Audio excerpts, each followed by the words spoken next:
Ki khubor ka Batisi TV. Lawan Rashapi da ka Orange Nissan Loom Sopo near Fire Brigade Shillong. Admissions are open at BDW International School.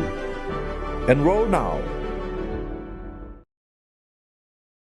Menteri Rangba jong kejelah Konrad Konggal Sangma Shen Unsalait Delhi ban yakendo yo menteri jong ketenat ki kampo yeng ke Sarkar Pedeng u Amit Shah hakabaya dei bat kecing penslem jong ke Sarkar ban ai jing benjur na kebenta ban pentrai kam ya ka inaline permit hapo kani kejelah Meghalaya. Ya kani la pentip do sembut menteri Rangba jong kejelah ba Preston Tensong habaya keren bat kilat pathai khubor hakakat kendai terik ubnai naiwing arajar arpuwei.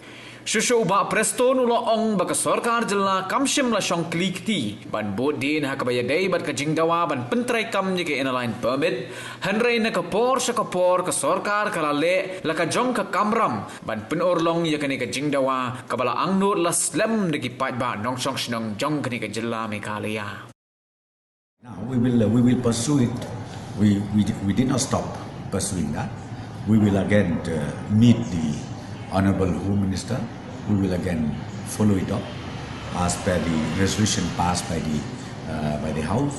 We will keep doing that, and let us see what is the mind and the decision of the central government. Yeah, since I told you that we are pursuing this matter non-stop, so we'll keep doing it. We keep doing this till the government of India says whether the issue of ILP is okay or whether no or yes. So that we will keep pressurizing and we will keep following it up. Yeah, that also is still is lying with the Ministry of Home Affairs. They are yet to communicate us anything on this, and this one also we are following it up.